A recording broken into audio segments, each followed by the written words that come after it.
personnes n'ont pas eu la même chance et n'ont pas survécu à l'expérience. Le professeur Lewis fut arrêté et condamné. L'ensemble du matériel et des documents furent détruits afin que personne ne tente un jour de reproduire cette incroyable expérience qui fut surnommée par les autorités de l'époque l'expérience interdite. Et ce soir, à l'occasion de ces 32e Endraques d'Or, j'ai décidé de reproduire ici même et devant vous l'expérience interdite. Ah ouais, non. Pour ça, dans un instant, je vais avoir besoin de la participation de l'un ou l'une d'entre vous afin de venir m'assister. Rassurez-vous simplement pour m'assister. J'ai donc demandé à toutes les personnes majeures de bien vouloir se lever. Si vous avez plus de 18 ans, s'il vous plaît, levez-vous. Et je vous vois si vous trichez sur votre âge. En revanche, je vais demander aux personnes ayant de graves problèmes de santé, aux femmes enceintes s'il y en a parmi vous, ainsi qu'aux personnes très sensibles de bien vouloir se rasseoir. La personne qui va venir me rejoindre sur scène va devoir venir avec son portefeuille. Donc si vous n'avez pas votre portefeuille sur vous ou simplement un porte-carte, alors je vous invite à vous asseoir également. Bien, dans un instant, je vais sélectionner au hasard l'un ou l'une d'entre vous en lançant un frisbee. Juste ici. Alors, il y a une règle super importante. Quand un frisbee arrive sur vous, attrapez-le. Vraiment. Et on prendra donc la personne, sinon debout, la plus proche du blessé ou du mort. Donc c'est parti. Voilà, juste ici, vous êtes jeté sur le frisbee, les autres vous invitent à vous asseoir. Quel est votre prénom? Jerry, c'est ça? Jerry, tout va bien? Pour l'instant? Jerry, je vous invite à prendre donc votre portefeuille et vous allez venir me rejoindre, on peut l'applaudir bien fort. Jerry.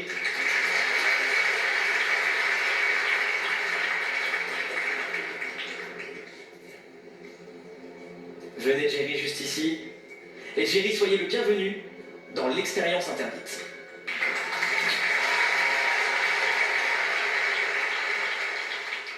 Jerry, je vous invite à vous placer juste ici. Pour ces expérimentations, le professeur Matthew Lewis utilisait des objets personnels d'individus qu'il ne connaissait pas au préalable, ainsi qu'un bol de médicaments. Et tous ces éléments servaient de cible à l'expérience. Donc Jerry, on est d'accord déjà qu'on ne se connaît pas, je veux dire par là, on ne s'est jamais rencontré auparavant. Parfait. Et c'est important pour tout ce qui va suivre. Est-ce que vous pouvez confirmer que je suis effectivement équipé d'un micro, mais bien évidemment je n'ai pas d'oreillette, ni d'un côté, C'est le cas. ni de l'autre. Parfait.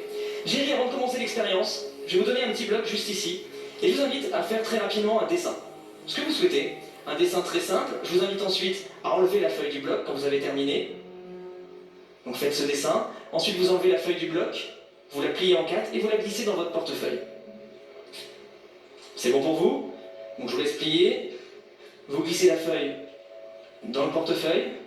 Et comme je le disais, le professeur Lewis utilisait des objets personnels d'individus qu'il ne connaissait pas. Ce soir, l'objet personnel de Jerry sera donc votre portefeuille, que je vous invite à placer donc dans le sac juste là, que je vais fermer. Vous pouvez vous libérer du bloc et du stylo. Et pendant ce temps-là, je vais placer le sac contenant le portefeuille à l'intérieur de ce coffre. Je vais également vous confier un deuxième sac, Jerry. Il est juste ici. Derrière vous, il y a un bol de médicaments. Vous allez en prendre une bonne poignée que vous allez placer à l'intérieur du sac. Vous pouvez ensuite en rajouter quelques-uns, en enlever quelques-uns, peu importe. Ensuite, vous fermez le sac. Alors, on va pas tout vider non plus, Jerry. Je vous laisse fermer le sac et le placer donc dans le coffre à côté de celui contenant votre portefeuille. On a donc les médicaments, votre portefeuille qui sont juste ici, dans ce coffre que nous allons fermer. Je vous laisse le sceller à l'aide de ce cadenas, dont vous garderez les clés autour de votre cou pendant toute l'expérience. Vous avez un emplacement juste ici pour le mettre.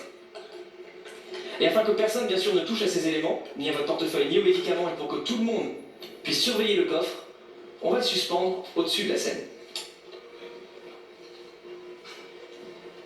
La plupart des personnes ayant vécu une expérience de mort imminente comme l'expérience interdite racontent avoir eu l'impression de sortir de leur corps et d'avoir eu accès à tout ce qui était alors inaccessible.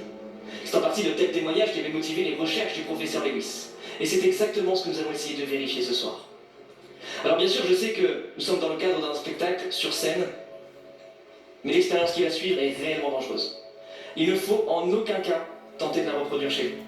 Si je m'autorise ce soir à la réaliser devant vous, c'est déjà parce que j'ai longuement travaillé sur le sujet. Toute ma préparation est encadrée par des personnes issues du milieu médical, et ce soir je serai accompagné par Aurélie, formée spécifiquement pour cette expérience. Vous l'avez compris, dans un instant, nous allons donc chercher à me faire approcher le plus possible de la frontière entre la vie et la mort, sans toutefois jamais en franchir la limite. Pour cela, dans un instant, afin de ralentir mes constantes vitales, nous allons m'injecter un mélange de 2 substances anesthésiantes, dont je tairai le nom pour des raisons évidentes de sécurité et que personne ne tente de reproduire cette incroyable expérience. Nous ne devrions pas en avoir besoin, mais en cas de problème, nous avons tout ce qu'il faut en coulisses pour me réanimer. Et je pense que vous comprendrez que pour le bon déroulement de cette expérience délicate, il est nécessaire que chacun d'entre vous reste calme et silencieux. Jerry, je sais que tout ça est un petit peu effrayant, mais rassurez-vous, vous n'avez rien à faire sur la partie médicale du protocole. Vous êtes simplement là comme témoin pour vérifier le bon déroulement de l'expérience.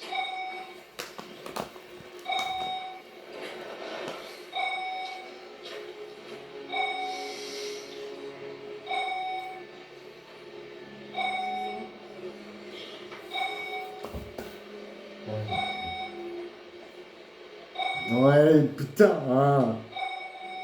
Excusez-moi.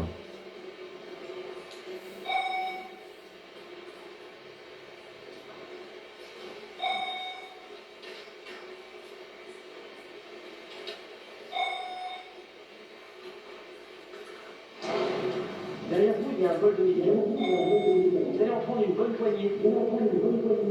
Votre portefeuille. Je vous invite à passer donc dans le sac.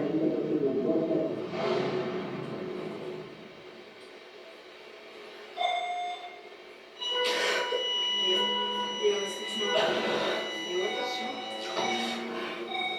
Léo, est-ce que tu m'entends? Dis-moi quelque De chose. quoi écrire? Pardon. De quoi écrire?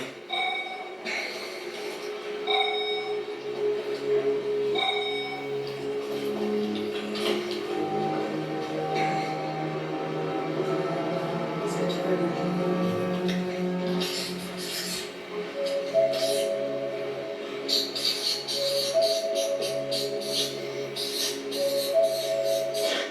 Excusez-moi, en fait, je note ce que j'ai pu percevoir pendant l'expérience.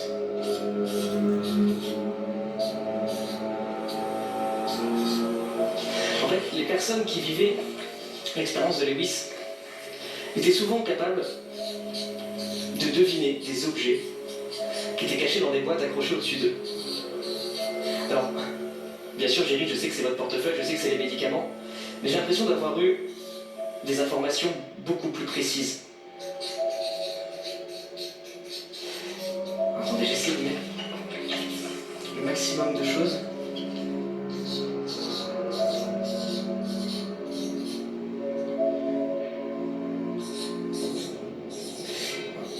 Oui, il y a un 5.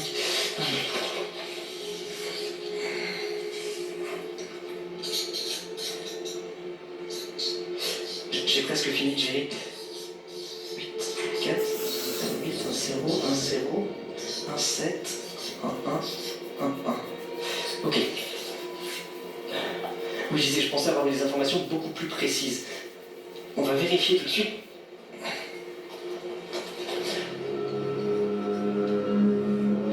Jerry, est-ce que vous avez toujours les clés autour de votre cou?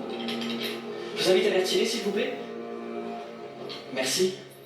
Je vais vous rendre tout de suite votre portefeuille, le sac contenant les médicaments,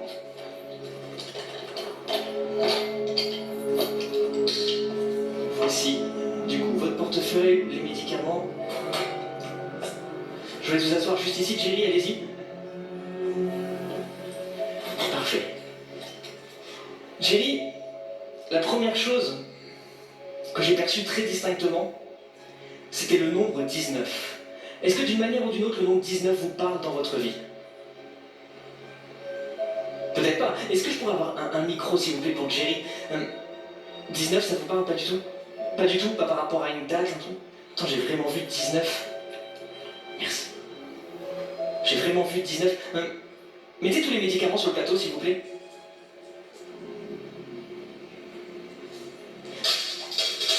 Si j'ai vu 19, c'est sûr. Jerry, est-ce que vous pouvez compter tous les médicaments à voix haute, un par un, s'il vous plaît? Allez-y. 1, 2, 3, 4, 5, 6, 7, 8, 9, 10, 11, 12, 13, 14, 15, 16, 17, 18, 19. Et 19. Alors, c'est pas tout. Jerry, j'ai aussi eu une suite de lettres et de chiffres. Peut-être que ça va vous parler. J'ai eu un B, un R, un E, un D, un 0, un 9, un 2, un 4. Ça vous parle ou pas du tout? Alors attendez. Ah si, Bread, c'est votre banque? Oui, c'est ma banque, ouais. C'est votre banque, la Bread? 0924, c'est pas votre code, on est d'accord. Sinon c'est trop tard, de toute façon la France entière le connaît. Mais vous avez votre carte bancaire avec vous? Prenez-la s'il vous plaît, Jerry, parce que j'ai vraiment vu Bread 0924. Est-ce que vous pouvez nous dire quand est-ce qu'elle expire votre carte? En septembre 2024. En septembre 2024, ok. Jerry, j'ai aussi fait une image. Est-ce que vous avez le dessin, s'il vous plaît, vous l'avez? Bien sûr. Montrez-nous ce que vous avez dessiné, Jerry. Ah, un billet. Pourquoi pas, Jerry. Une maison aussi? Ok, Jerry. J'ai eu autre chose aussi, j'ai noté, alors, peut-être que ça va pas, moi j'avoue que ça n'a aucun sens pour moi, mais j'ai noté Disney, des chiffres et en scène. Ça vous parle, visiblement? Oui. C'est ma carte Vous avez une carte? professionnelle qui me permet d'aller sur le parc. D'accord. Une carte Disney. Il y a un numéro sur cette carte en particulier? Écoutez, oui. Vous pouvez me le dire, s'il vous plaît, le numéro? 198 892. J'ai aussi autre chose. J'ai noté des chiffres. Vous avez votre carte d'identité avec vous? J'espère.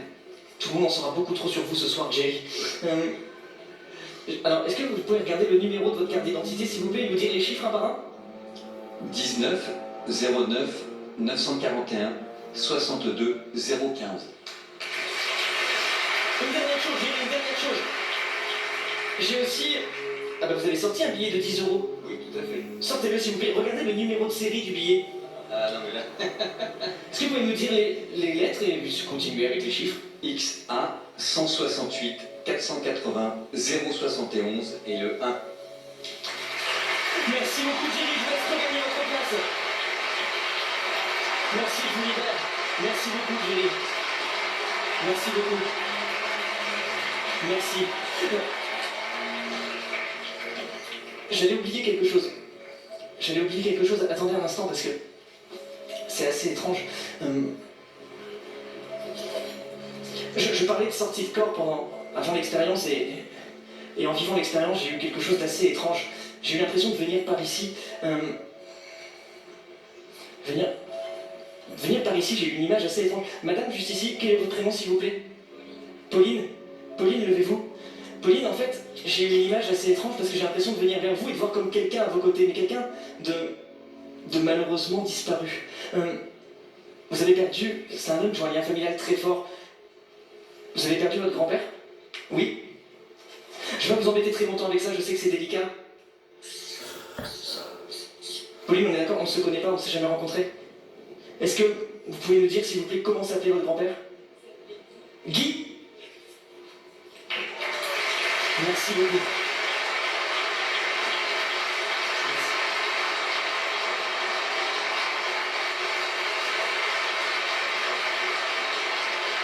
Léo Brière, mesdames, messieurs. Et puis tout ça. Bravo, Léo. Pour mettre le mental d'or au mentaliste qui repousse toujours plus loin les limites